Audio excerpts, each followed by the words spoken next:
I watched hundreds of interviews with famous authors, and I found 4 fast, easy, and necessary steps to squash shiny object syndrome for good. In this video, I'm going to share what I learned, what worked for me, including the real reason you suffer from shiny object syndrome and the simple formula to squash it for good so you can finish your novel.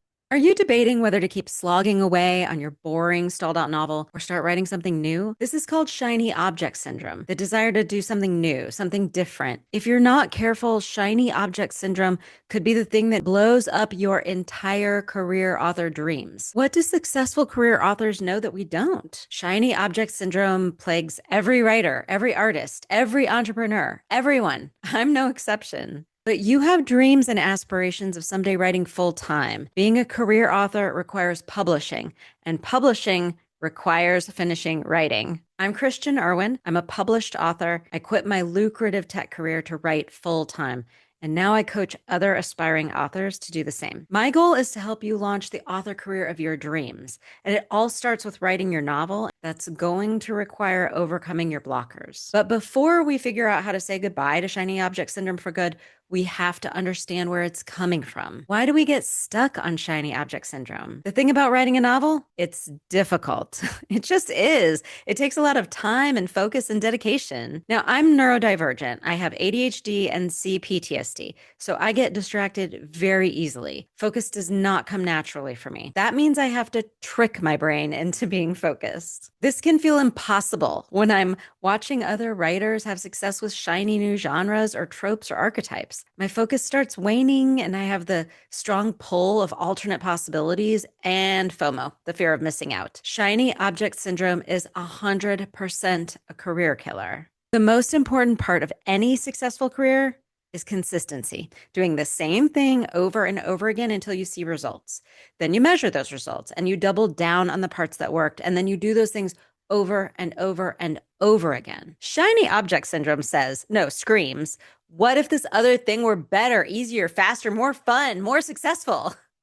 And it pulls us away from our goals and it keeps us from accomplishing anything. Shiny object syndrome is a lie. We have to somehow ignore that voice and trust that the thing we're working on needs to be completed, even with no guarantee that it's going to work out the way we want. And look, it's getting harder to avoid shiny object syndrome because there have never been more shiny objects to avoid. Besides the newer, cooler story ideas our brain is coming up with, social media tells us to do a million different things, obviously. Streaming services, school, work, family, all of these things demand our attention. The problem with following shiny object syndrome is that if we let it get the better of us, it will absolutely lead to failure because there is always another shiny object around the corner. And we end up just chasing those ideas and those dreams, and we never see our novels through.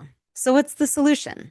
Well, we're all told the same thing. Don't let shiny object syndrome get the better of you. Just keep pushing through and see that novel to the end.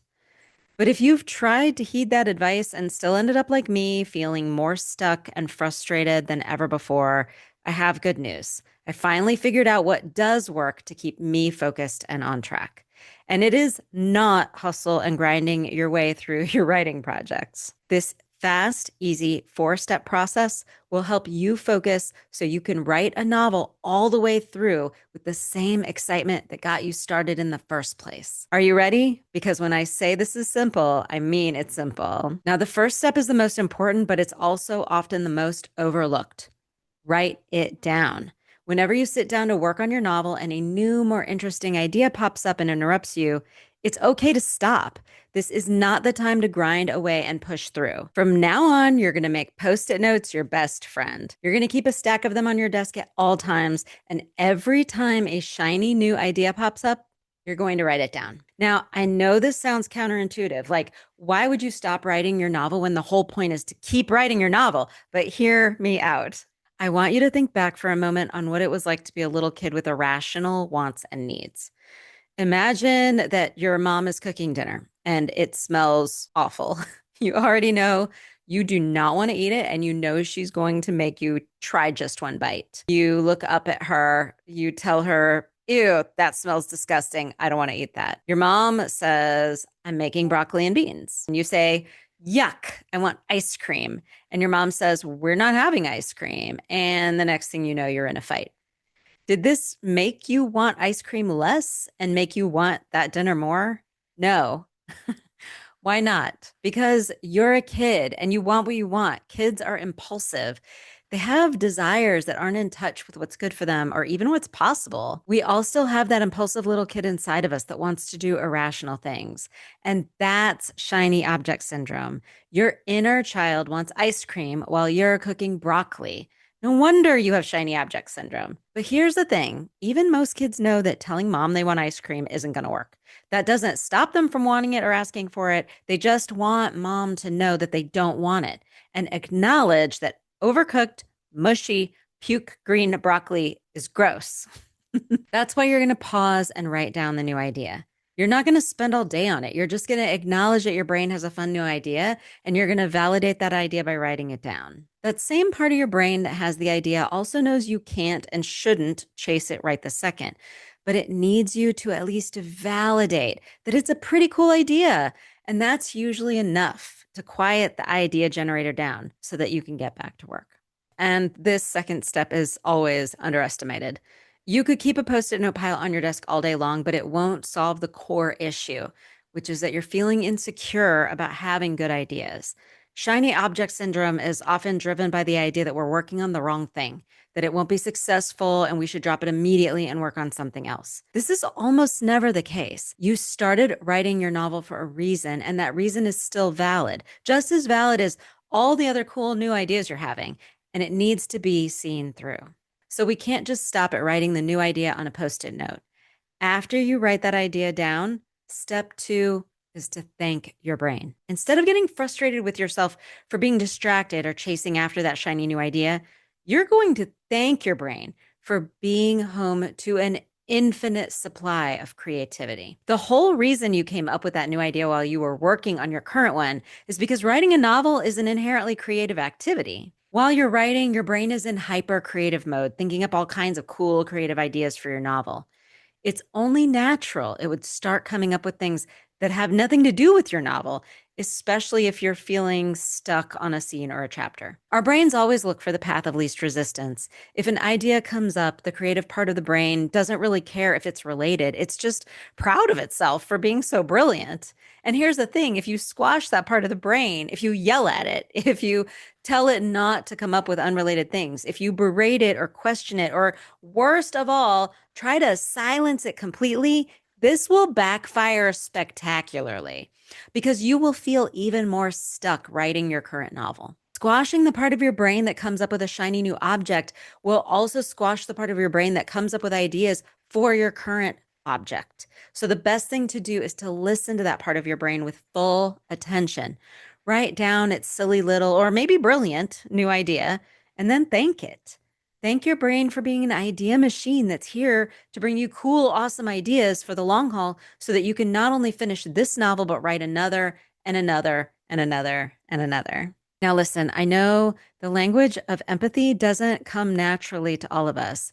It might not be something that we were taught or modeled growing up. Many of us grew up having our feelings denied, but we have to become fluent in the language of self-empathy in order to help our brains bring the best, most productive, most creative tools they can offer. Okay, I know these 2 steps might already sound like more than enough, but there is another important step that you do not want to neglect. Step 3, you're going to put that idea aside temporarily. Temporary is the key word here. You're going to tell your brain that you'll get back to that cool new idea in a few minutes. You just need to finish this writing session real quick. Whether or not you actually start in on this new idea in just a few minutes may or may not be true. It doesn't matter. You just have to trick the excited toddler within you that it is going to happen. You just need to give me a minute. Remember, the creative parts of our brains are closely tied to our childhood imagination. You're going to treat your creativity like an adorably excited toddler. Do you remember how easily distracted toddlers get? Yeah, your brain does that too. But this time you're going to use it to your advantage. The thing is, toddlers don't always know the difference between reality and fantasy, and they have a seriously whack concept of time. You could say, we're going to go see grandma tomorrow when you really mean next week, and it doesn't matter. They don't know what tomorrow or next week is. They just know it isn't right now. So when a toddler says, I miss grandma, I want to see grandma, when do we go get to see grandma? You could say soon or tomorrow or next week and whatever. It's all good enough because what the toddler really wants to know is that it is going to happen, even if it isn't right now. And if the toddler asks, well, why can't we see grandma right now? You can say, great idea. But I think grandma is busy at the store or the library, or maybe she's washing her hair right now. So I'll find a good time for her. And that works too, because wow, you actually listened to them and you gave them a response that was thoughtful in a thoughtful manner. So you're going to do the same thing when an idea pops up and you've written it down and you've thanked your brain. You're going to tell your brain, this is great. Awesome. Thank you. I'll get to this in just a few minutes as soon as my writing session is done, because that is going to be enough for your brain. You can mean it or not mean it. That's up to you. You just get back to your writing session and finish what you meant to accomplish for today. You will be shocked that this trick works, but it's true. The child inside you will be appeased. Now, here's the most important part. When you're done with your current writing session, it's time to grab those shiny new ideas and go play. You don't have to start writing a whole new novel. In fact, before you write anything at all, step 4 is to simply test out these new ideas in the simplest way possible. I recommend writing no more than a minimum viable outline. This will help you to honor the desire to do something new and interesting, and it will help you figure out if the idea is actually ready for story time. What's a minimum viable outline? This is the tool I use to vet every story before I even consider writing the first scene.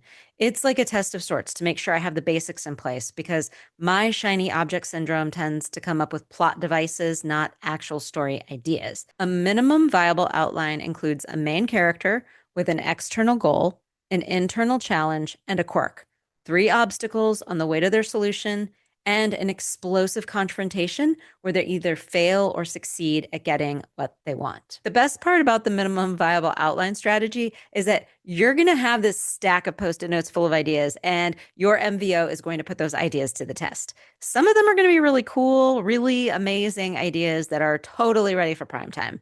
But some of them are going to be real stinkers. They're going to be fragments of ideas. Here's an example.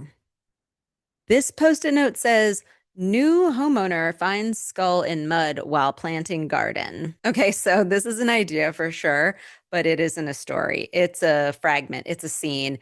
It has some intriguing elements, but it doesn't have a fleshed out main character or a plot. According to my MVO, I need a main character with a goal. I might have a main character here, a new homeowner, but I don't know their goal other than wanting to plant a garden, and I don't know how the skull factors into the goal. I'm sure if I sat down and spent some time on it, I could come up with a goal and an internal challenge and a quirk and a set of obstacles and an explosive confrontation at the end. But for right now, I just have this little nugget. What this exercise does, putting my Post-its up against the minimum viable outline strategy, is it helps me realize that those shiny new objects aren't always all that shiny after all. After I do this a few times, I gain the confidence of knowing that it's fine to write down the ideas on Post-its.